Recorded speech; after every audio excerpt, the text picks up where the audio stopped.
Why deep thinkers struggle in a shallow world.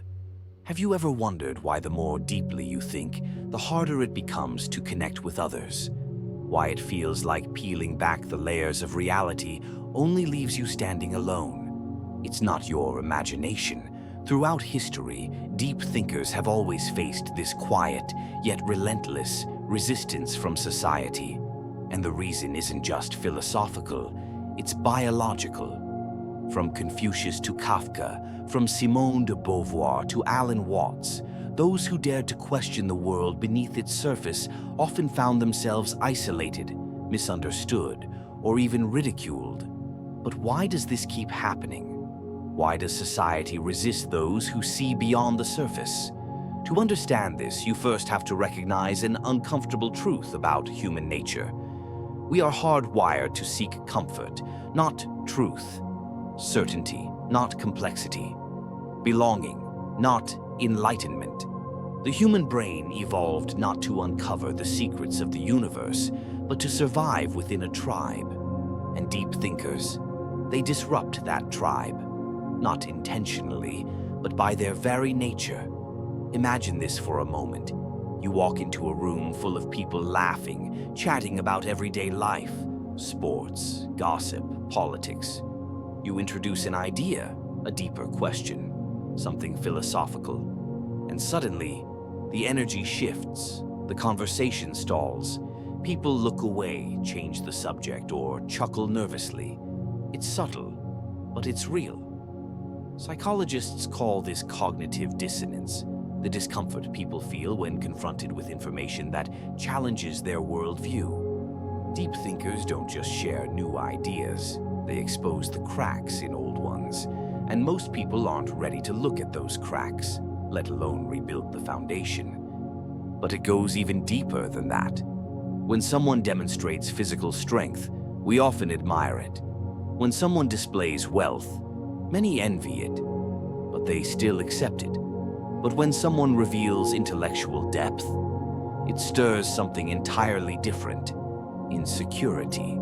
Because intelligence, unlike wealth or strength, confronts others with what they don't know. It reflects their blind spots.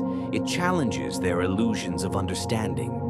The philosopher Jean-Paul Sartre believed that hell is other people. But for deep thinkers, hell is often being surrounded by people who fear asking the hard questions. Society, by design, runs on consensus. Groupthink, shared beliefs, even when they're flawed, keep the machine running smoothly. But deep thinkers interrupt that. They pull at the threads, question the blueprint, peel back the curtain. And most people resent them for it. This is why thinkers like Kierkegaard describe truth as subjective, not because reality bends to opinion, but because accepting uncomfortable truths requires personal courage, a courage many avoid. But here's the paradox. The deeper you think, the lonelier it gets. But the clearer your vision becomes. The German philosopher Arthur Schopenhauer once said, "The more intelligent a man is, the more originality he discovers in others. Ordinary people see no difference between men." In other words, deep thinkers see the nuances, the contradictions, the complexities of life, while others skim the surface, satisfied with simple answers. This isn't about arrogance, it's about awareness. The more awake you become to the complexities of existence, the harder it is to find genuine connection. Because most conversations aren't designed for depth, they're designed for comfort. But here's the part most people never tell you. There is strength in that isolation, because solitude for the deep thinker isn't a punishment, it's a sanctuary. It's where ideas flourish, where curiosity isn't censored, where questions aren't met with fear but fascination. So if you've ever felt alienated for thinking too deeply, if you've ever been dismissed, ignored, or avoided because your questions made others uncomfortable, remember, you're not broken, you're awake. And in a world drowning in noise, shallow distractions, and easy answers, the ability to think deeply even at the cost of connection, is not a curse. It's your quiet rebellion, and sometimes the loneliest path is the only one that leads to truth.